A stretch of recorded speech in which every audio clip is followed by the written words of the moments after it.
পড়ছিলাম আমার বোবা ফুল, কলমে তৃপ্তি হেসান নওরা। অন্তিম পর্ব 2। আইজা এদিক ওদিক নজর লুকিয়ে বললেন, মা, আপনি তো অসুস্থ ছিলেন সে সময়, হসপিটালে যেতে পারেননি। সেদিন জোড়া বাচ্চা হয়েছিল আমার। কি যেন ভেবে হড়বড়িয়ে বলল, রিকার সম্পর্কে জানেন নিশ্চয়ই, জন্মের দিনই রনকে চুরি করে নিয়ে গেছিল সে। হানিফা বেগম বিশ্বাস করলেন বলে মনে হলো না। হসপিটালে মায়ের বুক থেকে একজন বাচ্চা চুরি করে নিয়ে গেল, আর মা এত বছর চুপ ছিল। কোনো আহাজারি নেই, কোনো আর্তনাদ নেই। কি লুকাইতেছ আমার থেকে বৌমা? যা লুকাচ্ছি তা আপনি কখনো জানবেন না মা, আর না আমার বর্ণটা জানতে পারবে। বিড়বিড় করে আইজা পরক্ষণে বড় করে বললেন, কিছুই লুকাচ্ছি না মা। আমার জোড়া বাচ্চার কথা আমি নিজেও জানতাম না, পরে পরে জানতে পেরেছি। যতক্ষণে জানতে পেরেছি তখন খুব দেরি হয়ে গেছে মা। আমার বাচ্চা আমার ধরা ছোঁয়ার অসাধ্যে চলে গিয়েছিল। ঠোঁট কামড়ে দমিয়ে রাখতে চাইলেন কান্নাগুলোকে, কথা বের হচ্ছিল না গলা দিয়ে। পরে আজাদ সাহেব এসে মাকে বুঝিয়ে দিয়ে বিশ্বাস করালেন যে আব্রাহাম রন তারই সন্তান। কিভাবে কি বলে সবাইকে বুঝ করেছে তা আইজা জানেন না। তিনি ছেলেকে বুকে জড়িয়ে বসে রইলেন। কত বছর প্রতীক্ষার পর অবশেষে ছেলেটার সান্নিধ্য পেয়েছেন তিনি, ছুতে পারছেন। তিনি তো আশাই ছেড়ে দিয়েছিলেন এক সময়। রন চেহারা জোসেফের সাথে ছিটে ফোটাও মিল নেই এখন, আবার টুইন হওয়ার খাতিরে বর্ণর সাথেও না। আশফিয়ান বর্ণ কি বোকা? জীবদ্দশায় তার জেরক্স কপি তৈরিতে সম্মতি প্রদান করবে কখনো স্বেচ্ছায়? এক দেখায় রনকে যে কেউ বলবে সুদর্শন পুরুষ। চোখের মণিও কুচকুচে কালো, অবশ্য আগে নীলমণি হওয়ার রহস্য আলগা লেন্স। বর্ণর চোখে যত বিরক্তি, ভেতরের আত্মাটা প্রতিহিংসায় জ্বলছে দাউ দাউ। রনের প্রতি সবার এত ভালোবাসা চোখের সামনে সহ্য হচ্ছে না আর। দেখো কেমন ঘিরে রেখেছে সবাই। তড়াক করে ভ্রু চালো বর্ণ। তার মনোভাবে ছোটবেলার বাচ্চাও দেখা দিচ্ছে নাকি? ওকে আদর করছে, আমার কেন করছে না এমন? গলা খাকারি দিয়ে বিতৃষ্ণা নিয়ে আর চোখে তাকালো। সুখকে পাশে দাঁড়িয়ে থাকতে দেখে গেল মেজাজটা বিগড়ে। এগিয়ে তার হাতটা টেনে ধরে সোজা বাড়ির বাইরের দরজার দিকে হাঁটা ধরল। এসব আর নেওয়া যাচ্ছে না, বিশেষ করে জোসেফ। না, এখন তো সে রন। সবার মধ্যে থেকে উকি দিয়ে বর্ণকে ইশারায় বুঝিয়ে দিচ্ছিল, তোর সব ভালোবাসায় এবার থেকে ভাগ বসাবো আমি, পারলে আটকে দেখা। Let's see your stop it. All the best. দাঁতে দাঁত চেপে বর্ণ অস্ফুট ঠোঁট নাড়ায়। আমার বেড়াল আমাকেই বলে ম্যাও। ইন্টারেস্টিং। ভাইয়া আর ভাবির মাঝে জেসির ভালোই কেটেছে এই কয়দিন। আজ মেহেরাব আসবে, তবে চলে যাবে না। সেও দুদিন থাকবে এখানে। জেসি দুহাতে হাঁটু চড়িয়ে কী ভেবে পেটে হাত রাখে, মুহূর্তেই ঠোঁটের হাসির রেখা ফোটে। একটা সুখানুভূতি ঘিরে ধরে আসতে পিষ্টে। ভাবতেই অবাক লাগে সেও আর 5টা নারীর মতোই মা হওয়ার স্বাদ গ্রহণ করবে। জেসির কল্পনা বুনতে ইচ্ছে হলো হুটহাট, কিন্তু কি নিয়ে বুনবে? বালিশটা বুকে চেপে সেদিনের ভাবনায় ডুব দেয় সে। এক রাতে গা কাঁপিয়ে খুব জ্বর এসেছিল তার। জ্বরের তোরে চোখ মেলতেও কষ্টসাধ্য হয়ে যাচ্ছিল। মেহরাব এক হাতে জড়িয়ে রেখে তাকে খাইয়ে দিচ্ছে, কিন্তু সে ওসব খাবে না। চুমু আর আদর খাবে। জ্বরের ঘোরে অবচেতন মনে আদর নেওয়ার জন্য মেহরাবকে অস্থির করে তুলেছিল, অথচ মেহরাব নিজের সাথে যুদ্ধ করে বহু কষ্টে নিজেকে দমিয়ে রাখার চেষ্টায় নিমগ্ন। জেসি তখন নাছোড়বান, তার আদর লাগবেই লাগবে। সেই রাতের মধ্যপ্রহরে মানুষটা হার মেনে নিল, জেসিকে অনেক অনেক আদরে ভরিয়ে দিল। গভীর স্পর্শে কুপকাত করে দিল তার ছোট্ট তনু। কানের নিকটে মুখ নিয়ে তার অগোচরে অভিযোগ করল, নিজের মায়ে এত বীভৎসভাবে না বাঁধলেও পারতে মিসেস, এখন মুক্তির কি উপায়? সেই রাতের একান্ত মুহূর্তে দৃশ্যগুলো কল্পনা করে আজও লজ্জায় নুয়ে পড়ে জেসি। রক্তাভ দুগাল লুকাতে বালিশে মুখ গুজে দেয় তড়িঘড়ি করে। বুকটা টিপ টিপ করছে, গলা শুকিয়ে আসে। ফোনের শব্দে ধ্যানভঙ্গ হয় জেসির। স্ক্রিনে মিস্টার অ্যারোগেন্ট নামটা দেখে দ্বিগুণ লজ্জা ঘিরে ধরে। রিসিভার তুলে ধীরস্থির কানে চাপতেই ওপাশ থেকে মেহরাব বলল, কি ম্যাডাম, ভাইয়ের কাছে গিয়ে বরের কথা ভুলে গেলে? জেঠি নড়ে চড়ে বসে নিজেকে স্বাভাবিক করে জবাব দেয়, বরের বাড়ি থাকলে যখন ভাইকে ভুলে থাকতে হয়, তবে ভাইয়ের কাছে এসে বরকে ভুলে গেলে কেন এত আপত্তি স্যার? অভিযোগ দেখিয়ে ভুল করলাম বলছো? অফকোর্স। বিনিময়ে মেহরাব হাসল। গাড়ির সিটে হেলান দিয়ে চোখ বুজে বলল, কি খাবে? তেঁতুল, আচার, বার্গার, পিৎজা, আইসক্রিম, ফুচকা, তারপর এক নিঃশ্বাসে সব বলে সে ভাবুক হলো অল্প। এরই মাঝে মেহরাব গম্ভীর গলায় দমন করে দিল তাকে। নো, এই অবস্থায় এসব খাওয়া ভালো হবে না। অবিলম্বে মুখ কুঁচকে গেল জেসির। জিজ্ঞেসও করবেন, আবার যা বলবো তা খেতেও নিষেধ করে দেবেন। অসহ্য। এরপরও মুখ বুজে সহ্য করে নিতে হবে মিসেস। এটাই যে কপালের লেখন। মেহরাব দুঃখ প্রকাশ করে। What a pretty. তোফা বই পড়ছিল বিছানায় কাত হয়ে শুয়ে। অবসরে উপন্যাস পড়ার বদঅভ্যাস শুরু থেকেই ছিল তার। খানিক আগেও পাশে তার ননদ ছিল, এখন ঘুমাতে চলে গেছে। মাসখানেক পর ননদের বিয়ে, তাই যথাসম্ভব ভাবির সাথে সময় কাটিয়ে নিচ্ছিল। পরবর্তীতে এমন সুযোগ নাও আসতে পারে। মাহির নেই বাড়িতে। তোফা এক মনে পড়ছে টান টান উত্তেজনা নিয়ে। শোয়া থেকে উঠে বসে গেল প্রায়। বইয়ের ভেতর নজর এতটা ডুবে, পারলে ওখানে স্বয়ং ঢুকে পড়ে। কখন মাহির দরজা ভিড়িয়ে রুমে এলো আর তার হাবভাব পরখ করে কখন বাথরুমে ঢুকলো বুঝতেই পারল না। আকস্মাৎ কোলে কেউ মাথা রেখে কোমর জাপটে ধরতেই কেঁপে উঠল মেয়েটা। ঢোক গিলে মাহিরকে দেখে বলল, এভাবে না বলে কয়ে কেউ জাপটে ধরে? পরক্ষণে বুকে ফু দিল। প্রত্যুত্তরে মাহির একটানে বই কেড়ে নিয়ে সেন্টার টেবিলে ঢিল মারার মতো ছুঁড়ে রাখল। আরে আরে, পড়ছিলাম তো, ভীষণ ইন্টারেস্টিং কাহিনী। মাহির মৃদু হাসল। আবারও কোমর জড়িয়ে ধরে টুপ করে পেটে চুমু খেলো শব্দ করে। বলল সন্ধিয়ান সুরে, আমার চেয়েও ইন্টারেস্টিং। এতে করে লজ্জায় গুলিয়ে গেল তোহফা। সেই প্রথম দিনের মতোই আজও তার লজ্জা লাগে এই পুরুষটির ছুঁয়ে দিলে, তবে আগের মতো অত্যাধিক নয়। নিবাস থেকে ফিরছি। মাহিরের কথায় তোহফার চোখ চকচক করে উঠল। নিবাসে নতুন একজন সদস্য যুক্ত হয়েছে সেটা সে জানে, তবে এখনও যাওয়া হয়ে ওঠেনি, তাই সরাসরি দেখা হয়নি। ননদের বিয়ে নিয়ে দুপক্ষের আসা যাওয়া আলোচনা, অতিথি সমালোচনা এসবে মহাব্যস্ত। উপরন্তু সংসারের বড় বউ সে, দায়িত্বের ভার বেশি। বিকেলে সুখের সাথে কথা হয়েছিল। তাকে নিবাস থেকে বর্ণস ক্যাসেল নিয়ে গিয়েছে। বর্ণস 6 দিন পেরোলো, এখনও নিবাসে নিয়ে যায়নি। শাড়ির আঁচল গলিয়ে উন্মুক্ত পিঠে পুরুষারি আঙুলের স্পর্শে শির দ্বারা বেয়ে শীতল স্রোত বয়ে গেল যেন। দম আটকে মাহিরের মাথার চুল খামছে ধরে তোহফা। চেহারার অবস্থা নাজেহাল। মাহির হাসল। এক হাতে তোহফার ঠোঁট ছুঁয়ে আবেশিত কণ্ঠে শুধালো, যাবে ও বাড়ি? যাওয়ার বায়না ধরার আগেই মাহির প্রশ্নটা করে ফেলল। তোহফা উপরনিচ মাথা ঝাঁকায়। মাহির বলল, তাহলে তো আমি যা চাই তা দিতে হবে জান। মাহিরের হাবভাব দেখে ঢোক গেল তোহফা। নজর নামিয়ে ঠোঁট টিপে হেসে প্রশ্ন করে, কি চান? আলো নিভে গেল ফট করে। মাহির তোহফাকে শুইয়ে দিয়ে নিচের ভার ন্যস্ত করে তার উপর। ঠোঁটে ঠোঁট রেখে প্রলম্বিত চুম্বন এঁকে গলায় মুখ ডুবিয়ে কানে কানে বলল, এই মুহূর্তে তোমাকে। একটা ছোট্ট বেবির আবদার করতে চেয়েও সাহসের অভাবে করা হলো না আর। অনেক আগে থেকেই দুজনে কম চেষ্টা করেনি। মাঝে মিসক্যারেজ হয়েছে 2 বার। তোহফা নিজেও এই নিয়ে হীনমন্যতায় ভোগে।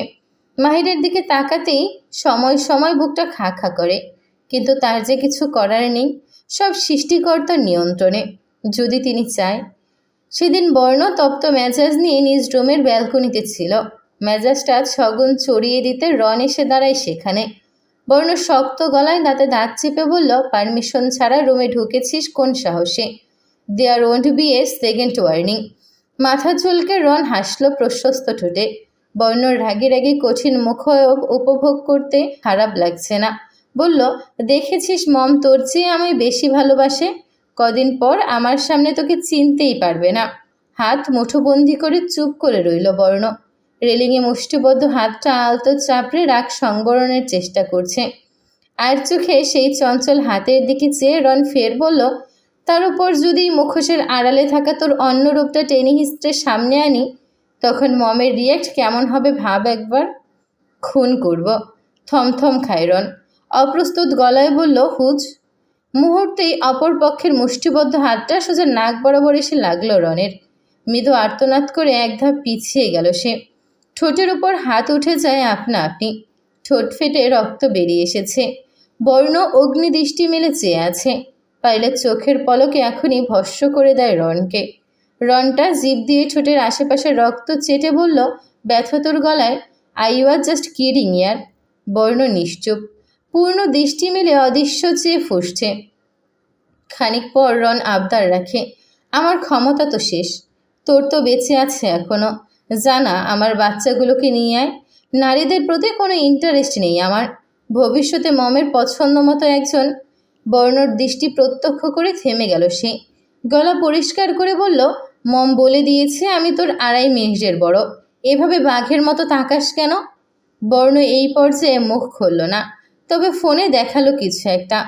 এরপর ঠোঁট বাঁকিয়ে বলল, পথে ঘাটে বিয়ে করে বাচ্চা জন্ম দিয়ে এসেছিস, যা বাবার দাবি নিয়ে সোজা এনকাউন্টারে মরবি। রনের মুখটা ফ্যাকাশে হয়ে গেল।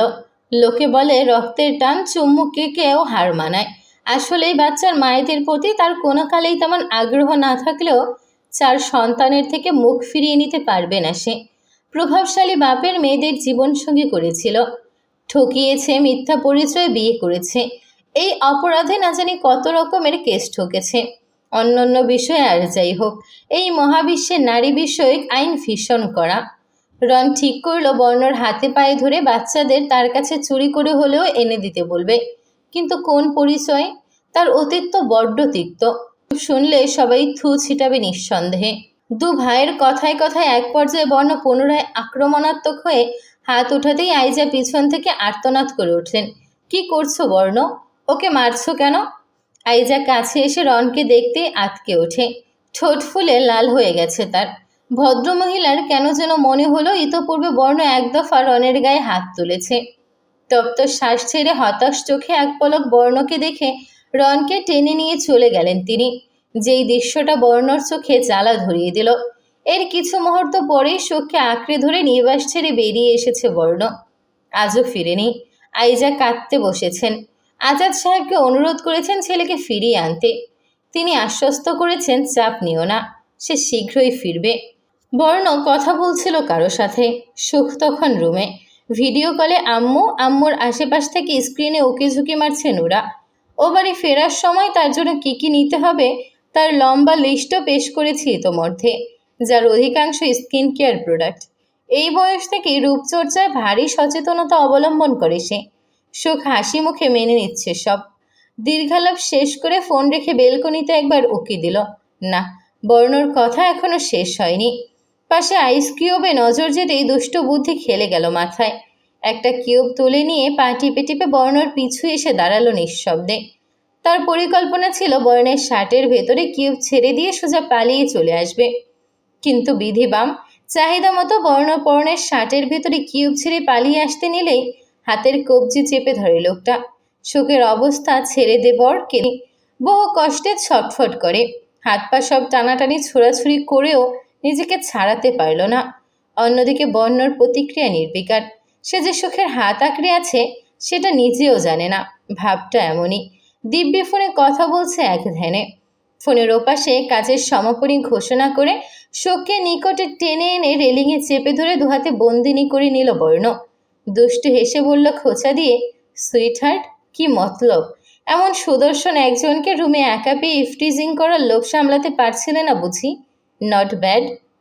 শোক আর ছটফট করছে না এবার, এদিক ওদিক নজর লুকাচ্ছে। বর্ণ একদৃষ্টে চেয়ে থাকতে থাকতে ভ্রু সংকুচিত করে নিল। সুখের শুকনো চঞ্চল চোখটা সহ্য হচ্ছে না। নিঃশব্দে ফুলের গলায় মুখ ডুবিয়ে দিল পুরুষটা। সুখ শ্বাস আটকে খেই হারিয়ে 2 হাতে জাপটে ধরে তার গলা। এতে বর্ণ আরও উন্মাদ হলো। ঠোঁট চেপে ধরল সুখের উন্মুক্ত ঘাড়ে। ঝরঝর চুলের মাতোয়ারা ঘ্রাণে নেশাগ্রস্তের মতো শ্বাস টেনে বলল, কি এমন মাখিস চুলে যা পৃথিবীর সব নেশাকে পিষ্ট করে দেয় মুহূর্তে? কি মিষ্টি গন্ধ। বলার ফাঁকে এক সময় ঘাড়ে দাঁত বসিয়ে দিতেই কাকিয়ে ওঠে শোক, খামছে ধরে শক্ত করে। এতে নখ বিঁধে যায় বর্ণর ঘাড়ের পিছে, অথচ পুরুষটার কিছু এলো গেল না বিশেষ। দাঁত বসিয়ে দেওয়ার জায়গাতে ভেজা চুমু দিয়ে মুখ তুলল। ততক্ষণে সুখের চোখ ভিজে উঠেছে, অশ্রুতে টলমল করছে 2 চোখ। বর্ণ সেদিকে তৃষ্ণার্ত পাখির মতো চেয়েই রয় অপলক। ওই চোখের গভীরে সে বারে বারে ডুবে যায়। একবার ওই চোখের কথা স্মরণ হলে পৃথিবীর সব সৌন্দর্য ফিকি হয়ে আসে নিমেষেই। তখন হারিয়ে ফেলে পথ, ভুলে যায় গন্তব্য। অথচ সে চেয়েছিল ফুল একাই ডুবুক তার মাঝে, তাকে ভালোবেসে দিশেহারা হোক, গন্তব্য ভুলে যাক, ছটফট করুক অব্যক্ত যাতনায়। আর সে দূর থেকে তার ভালোবাসার অথৈ সাগরে ফুলের ডুবে মরা দেখে উপভোগ করবে। তৃপ্তির হাসি ফোটাবে ঠোঁটে। অথচ সময়ের পরিক্রমায় সব চাওয়া তার দিকেই প্রত্যাবর্তন করল। বোবা ফুলের মাঝে সে নিজেকে হারিয়ে ফেলল পুরোপুরিভাবে। ফিরে আসার কোনো পথ অবশিষ্ট নেই। সুখের চোখে পাহাড় সম অভিযোগ। অভিমানেরা ছোটাছুটি করছে তখন। নিশ্চুপে অশ্রুসিক্ত চোখে গড়িয়ে পড়তে চাওয়া পানি ঠোঁটের স্পর্শে চূষণ করে নিল বর্ণ। আকস্মাৎ শক্ত করে জড়িয়ে ধরল সুখকে, এতটা শক্তভাবে যে সুখের দম বন্ধ হয়ে আসতে চায়। ক্ষমতা বলে যদি এই মুহূর্তকে ফুলকে বুকের ভেতর ঢুকিয়ে বন্দি করে রাখা যেত, বর্ণ বোধহয় তাই করত। ছেড়ে দিয়ে দুহাতে তার মুখটা আজলাই তুলে কপালে কপাল ঠেকায় বর্ণ। সম্মোহনে সুরে এতক্ষণে মুখ খুলল। চোখে এত মায়া নিয়ে আমার সামনে এসে দাঁড়াতে বুক কাঁপে না? ইচ্ছে তো করে তোকে লকেট বানিয়ে বুকের বাঁ পাশে রেখে দিই, ভালো হতো না তখন? দূরে গিয়েও হুটহাট তোকে এক ঝলক দেখার স্বাদ হলে দীর্ঘ পথ পাড়ি দিয়ে ছুটে আসতে হবে না। একটু ছুঁয়ে দেওয়ার অবাধ্য যন্ত্রণায় হৃদয়ে ছটফট করবে না। সেদিনের এইটুকু বাচ্চা কি হাল করে ছেড়েছিস আশফিয়ান বর্ণর? একবার চোখ মেলে চেয়ে দেখ। পুনরায় সুখের চোখে অশ্রু জমে। এটা ব্যথার বহিঃপ্রকাশ নয়, এর নাম আনন্দ অশ্রু। বর্ণ বুড়ো আঙুলে অশ্রু মুছে দিয়ে হুঁশিয়ারি দিল, ওহ বউ, নোপ। এই চোখ তখনই ভিজবে যখন আর যেই মুহূর্তে আমি চাইব। এর বাইরে এক বিন্দু অশ্রুও যেন বরবাদ না হয়। খুন করে ফেলব কিন্তু। সুখ আজ আর ধার ধারল না এসব হুঁশিয়ারি। সামনের বেপরোয়া পুরুষটির বুকে হামলে পড়ে বুকে মুখ গুজে ফুপিয়ে কেঁদে ওঠে। কাঁদতে মানা করেছি না? জোরপূর্বক ছাড়িয়ে নিয়ে থুতনিতে চুমু খেলো বর্ণ। সুখ ইশারায় বোঝায়, হাতে হাত রেখে একসাথে স্বপ্নের পথে হেঁটে যাওয়ার ফাঁকে মাঝ রাস্তায় হাত ছেড়ে নেবেন না তো? কথাগুলো বর্ণর বুকে গিয়ে ছুরিকাঘাতের মতো বিঁধল না তো? কে জানে। তবে সে ঢোক গিলল। নিশ্চুপে বইয়ের পুরো মুখ অধরে বিচরণ চালিয়ে আদর দিয়ে তার মনে সৃষ্ট সংশয় ভুলিয়ে দেওয়ার চেষ্টা করল। এরপর কোলে তুলে নিল নীরবে। ভালোবাসার সংজ্ঞা সে জানে না। কবি সাহিত্যিকের মতো ভালোবাসার উক্তিও জাহির করতে পারে না। শুধু এতটুকুই বলতে পারে, you are only mine, no sacrifice, no giving up. সুখকে কোলে রেখেই ক্যাসেল থেকে বেরিয়ে এলো বর্ণ। ডান দিকে হাঁটা ধরল। ক্যাসেলের পাশ ঘেঁষে বয়ে যাওয়া ইয়া বড় নদী। নদীর তীর ফুলে বেলুনে ঝিনুক বাতিতে সাজানো। আধার রাতে চাঁদের নরম আলোয় খোলা আকাশের নিচে কি সুন্দর মনোরম দৃশ্য। চোখ জুড়িয়ে গেল সুখের।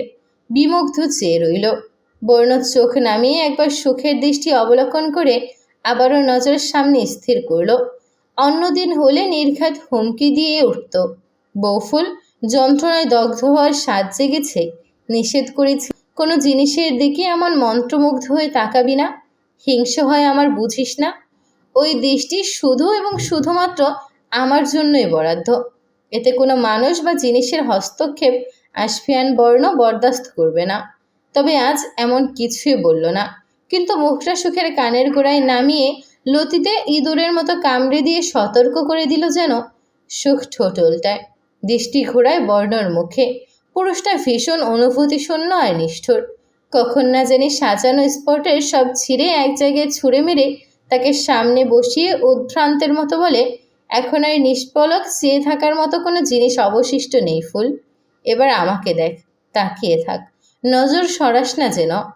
পাগলামিগুলো খুব একটা বিরক্ত লাগে না সুখের, ভালো লাগে ভীষণ। কিন্তু মানুষটা নিজের ওপর নিয়ন্ত্রণ হারালে আশেপাশের অক্ষত জিনিস চোখের পলকে চূর্ণ বিচূর্ণ করে দেওয়ার রোগ আছে, যা ভীষণ ভয় পায় সুখ। ঘাটে তরি বাঁধা আছে, তো এটা রূপলি ঝিনুক আলোয় তারার মতো মিটমিট হাসছে মনে হলো। বর্ণ সুখকে নিয়ে সেখানে ওঠে, পরে তাকে নামিয়ে দেয়। সুখ আশেপাশে চেয়ে রেখে নৌকোর এক কোণে বর্ণর গিটার আর একগুচ্ছ গোলাপ দেখতে পায়। চোখে প্রশ্ন নিয়ে তাকায় সে। বর্ণ ততক্ষণে গোলাপগুচ্ছ হাতে নিয়ে হাঁটু গেড়ে বসেছে সামনে। ফুলগুলো এগিয়ে দিয়ে ধীরে বলল মৃদু হেসে, হ্যাপি ভ্যালেন্টাইন ডে বউ ফুল। সুখ চমকায়, থমকায়। আজ তো ভালোবাসা দিবস নয়? চোখে প্রশ্ন রেখে একরাশ উচ্ছ্বাস নিয়ে ফুল হাতে নেয় সুখ। দিবস না হোক, কিন্তু তার ঝুলি প্রতিদিন প্রতি মুহূর্ত ভালোবাসায় পরিপূর্ণ। বর্ণ বুঝে তার অব্যক্ত প্রশ্ন। সুখকে কাছে টেনে কোমর জাপটে ধরে উদরে মুখ গুজে শোয়ে নেয় সুখ। চুলে হাত রেখে বুলিয়ে দেয়। বর্ণ উন্মত্ত হয়ে বলল হঠাৎ, ভাগ্যিস আজকের এই দিনে ভালোবাসার দাবি নিয়ে আমার সামনে দাঁড়িয়েছিলি ফুল। ভাগ্যিস সেদিন অকপটে স্বীকার করেছিলি আমাকে ভালোবাসার ভুলটা করে ফেলেছিস। আমার নিরুত্তাপ হৃদয়ে তুই এসে জলোচ্ছ্বাস সৃষ্টি না করলে হয়তো ভালোবাসায় এত সুখ আছে কখনো জানতেই পারতাম না। ভাগ্যিস তুই এসেছিলি ফুল, আমায় ভালোবাসা শিখিয়েছিলি।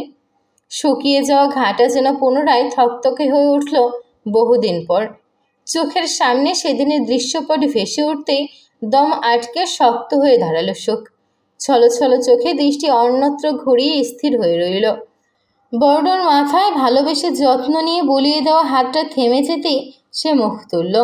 উঠে সুখের মুখোমুখি হলো।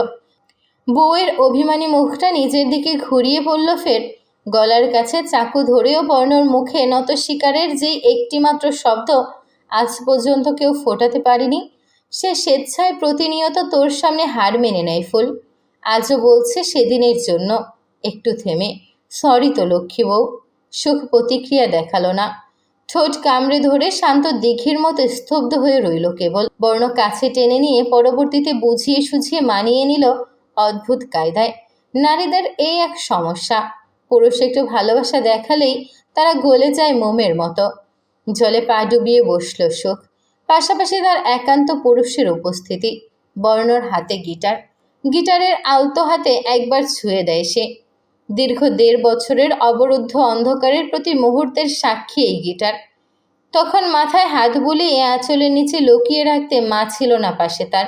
বটবৃক্ষ হয়ে ছায়া দিতে ভাবাও ছিল না।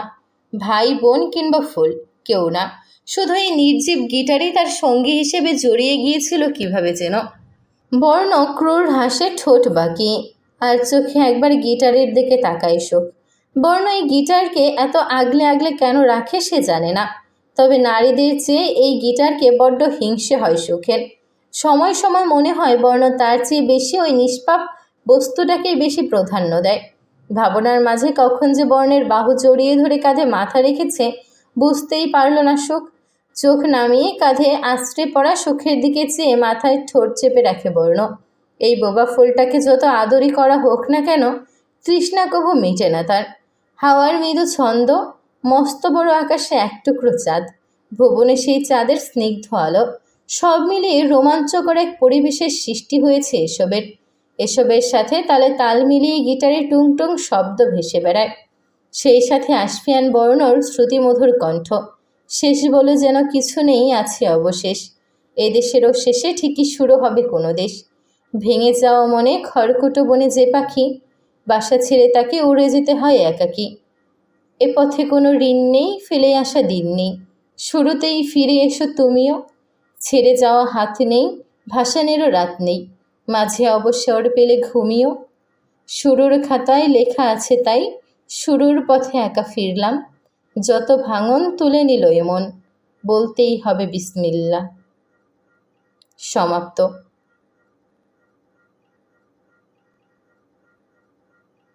বর্ধিত অংশ। মায়রার প্রচুর কাজ বেড়েছে ইদানিং। জেসি মা হতে যাচ্ছে, খুব বেশি দেরি নেই আর। এই তো সামনের মাসের ২৪ তারিখ ডেলিভারি ডেট দিয়েছে ডক্টর। তাকে সাবধানে সামলে রাখতে মাথায় কত দায়িত্ব, দুশ্চিন্তা। সংসারের ভার তো আছেই, উপরন্তু মেয়ে বড় হচ্ছে। জেসিকে যথাসাধ্য হাঁটা চলায় থাকতে বলা হয়েছে। ড্রয়িং রুমে ঈষৎ উঁচু পেট নিয়ে ছোট ছোট কদম ফেলে হাঁটছে সে। বিড়বিড় করে নিজ মনে বাবুর সাথে কথাও বলে ক্ষণে ক্ষণে। মায়েরা রান্নাঘর থেকে ছুটে এলো ডোরবেলের শব্দে। ব্যস্ত হাতে দরজা মেলের সামনে অপরিচিত পুরুষালী মুখটা চিনতে পারল না সঠিক। সৌজন্য হেসে গম্ভীর গলায় জানতে চাইল, আপনাকে ঠিক চিনলাম না, কাকে চান? অথচ সম্মুখের পুরুষটির মুখ থেকে রা বের হলো না। কেবল অপলক চেয়ে আছে ক্লান্ত ঘামার্ত মায়রার মুখশ্রীতে। যথাযথ জবাব না পেয়ে বোধহয় বিরক্ত হয় মায়েরা। তাই তো কুঞ্চিত কপালের ভাঁজ আরও দৃঢ় হলো। যা মুখোমুখি মানুষটারও নজর এড়ায়নি। এবার কিছু মন স্থির করল আগন্তুক। তবে এর আগেই মায়েরার পিছু থেকে ৪.৫ বছরের মীরাভ উচ্ছ্বাসিত গলায় বলল, আঙ্কাল, তুমি আমার পাপার খোঁজ এনেছ? না, যেন আমার পাপাটা ভীষণ পচা, আমার কাছে আসে না, আদরও দেয় না, মামি বলে পাপা দূর দেশে গেছে আমার জন্য চকলেট আনতে, কিন্তু আমার এসব চাই না তো। আমি শুধু পাপাকে চাই। এবার আসুক শুধু, ছেলেটাকে খুব বকে দেব। এক একটা শব্দ আগন্তুকের বুকে তীরের মতো গেঁথে গেল কিনা বোঝা দেয়। তবে রোদ চশমার আড়ালে থাকা সোচালো চোখ দুটো ছলছল করে উঠল। দম আটকে আসা একটা অনুভূতি হানা দেয়। সজোরে ঢোক গিলল সে। মায়েরা অবাক হলো না। মেয়েটা রোজ পাপার জন্য পথ চেয়ে বসে থাকে। অপরিচিত কোনো মুখ এসে বাড়ির দোরগড়ায় দাঁড়ালেই প্রথমে উচ্ছ্বাস নিয়ে জানতায় পাপার খোঁজ এনেছ। মেয়ের এসব অবুঝপনায় পাঁজরটা ছিঁড়ে বেরিয়ে আসতে চায় মায়েরার। চোখের পানি তখন বাঁধ মানে না। যতই সে নিজেকে শক্ত রাখার চেষ্টা করে, জোসেফের জন্য ঘৃণার পারদ বাড়তে বাড়তে তখন আকাশচুম্বী হয়। চাপা শ্বাস ছেড়ে মেয়ের মাথায় হাত বুলিয়ে দেয় মায়েরা। নিজেকে অপরাধী মনে হয় এসব দেখলে। আমার সোনা, মামনির কাছে যাও, উনি পাপার খোঁজ নিয়ে আসেনি। মায়েরা নজর সরিয়ে নেয় অতি দ্রুত। পরবর্তীতে মিরাফের চুপসে যাওয়া ব্যথাতর মুখশ্রী আর অশ্রুসুক্ত চোখে চোখ রাখার সাহস নেইছে। ঠোঁট উল্টে পাল্টে ফুপিয়ে ওঠে বাচ্চাটা। আগন্তুকের দিকে অভিমানী চোখে চায়। কেন পাপার খোঁজ আনতে পারলো না আঙ্কেলটা? আঙ্কেলটা তাকে ছুঁতে হাত বাড়ানোর আগেই খালি হাতে ফিরে যাওয়ার মতো ছুটে চলে গেল মিরাফ। মেয়ের আকস্মিক কাণ্ডে মায়েরা সরি বলল না। স্বর গম্ভীর করে বলল শুধু, ছোট বাচ্চা, ওর কথায় কিছু মনে করার প্রয়োজন নেই মিস্টার। আপনি কাকে চান এবার বলুন। পুরুষটা মেকি হেসে জিভে ঠোঁট ভিজিয়ে নিজের পরিচয় দিল। আমি আব্রাহাম রন, রকস্টার আশফিয়ান বর্ণকে চিনেন হয়তো, তার ভাই। ভেতরে ঢুকে কথা বলতে পারি মিস? সমাপ্ত।